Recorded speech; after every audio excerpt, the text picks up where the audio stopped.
So today you learn about a couple of different transformations.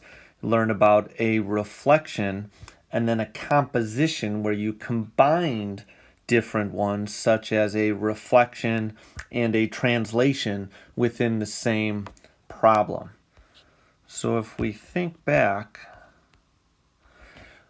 we learned that a reflection was just like a mirror image across a line. So in this example, there is this line x equals -1, and if we reflect this point over that line, it's like saying it was 1, 2, 3 spaces away from that line. So now we have to make it 1, 2, 3 spaces along that line, and that matches up like a mirror image. So that's the basic idea of a reflection.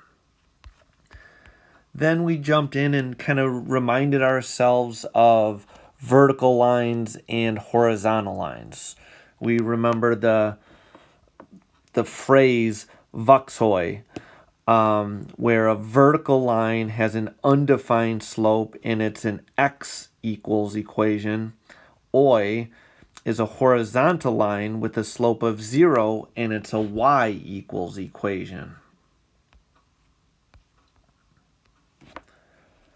They gave us an example of reflecting over the line x equals 1, so we drew that line in. And then we would do a mirror image, as if you are folding this piece of paper on that line. Where would this new triangle end up if we folded along this line? And we were able to count off spaces. So C had been 2 units away from our line, so we went 2 units away in order to get our C prime.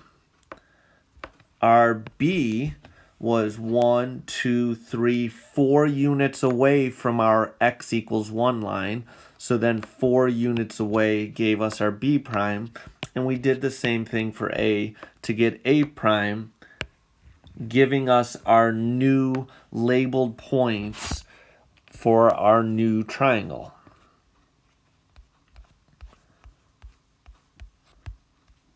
Then we did it over a horizontal line. So there is the line y equals -1. So we drew that one in. And the same exact idea happens where we looked at the point C. It was 1 unit away from this line, so then C prime only was 1 unit away. Same thing with B prime from B. Our A was 1, 2, 3, 4 units away from our y equals 1 line, -1 line. So then 4 units away gave us A prime, and our new points were right there. We also wanted to say, okay, here's 2 different objects, triangles in this case. How did you go from the ABC to the A prime, B prime, C prime? So we kind of were able to figure out right down the middle, the y-axis would give us the exact same amount of spaces. So like 1 away, 1 away, 3 away, 3 away, 3 away, 3 away. So that's how we knew it had to be y equals 0, or in this case, the y-axis. So x equals 0, not y equals 0.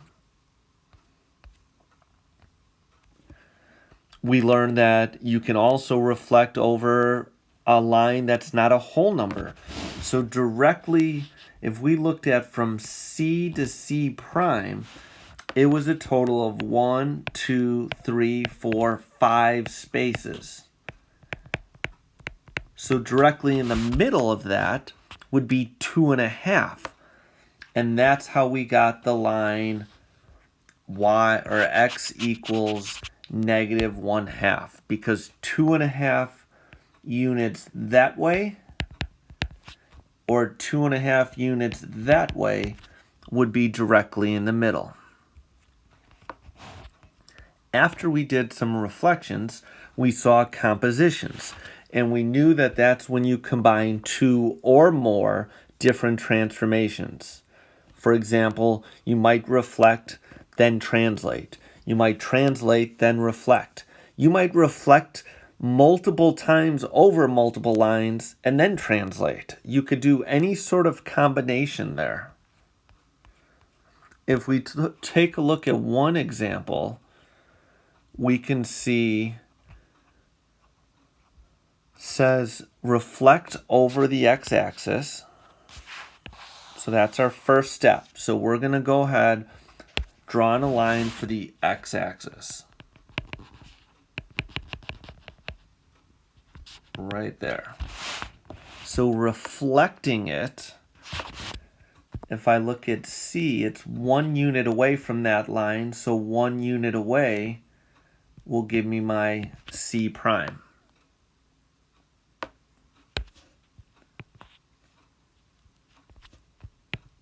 My B was 1, 2, 3, 4, 5 units away from the line. So if I go 1, 2, 3, 4, 5 units away, I get my B prime. A is 1, 2, 3 units away. So 1, 2, 3 is my A prime. That's not my end result. So I'm just going to draw little dotted lines, because that's not my final answer. It then says translate the result along the vector 6, 2. So we knew that from the last lessons that means 6 to the right and 2 up.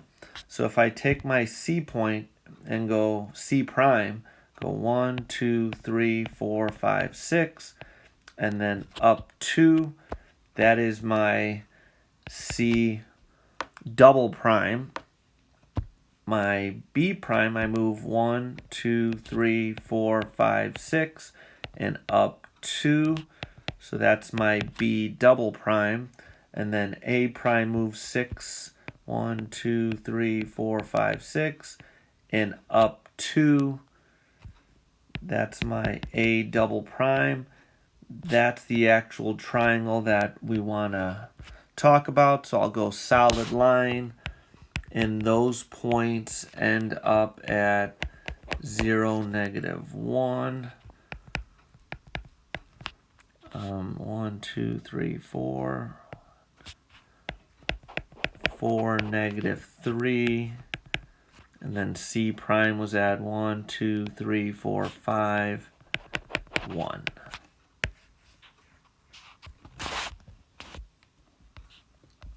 As we continued on with some of the compositions, we saw, well, how can you come up with a possible answer from going from this one to that one? So if you notice, our ABC was going clockwise. Then in our final answer, it's going counterclockwise. So that's always going to tell you that there was a reflection at some point. So just trying to make it easy, if we reflected it along the x-axis, in red, I have those new points marked, and then it was a matter of counting how many spaces to the right and then up did it go. And it went over 1, 2, 3, and up 2. So our final answer, one possible answer, not the only answer, is you reflect over the x-axis, then translate along the vector. You could have done any sort of combination of things, maybe some multiple translations, but this was at least one example of a transformation to go from that first one to that final product. Hopefully by the end, you're somewhere in this 2-3 range. If not, make sure you ask questions show up for office hours, email me. Otherwise, I'll see you soon.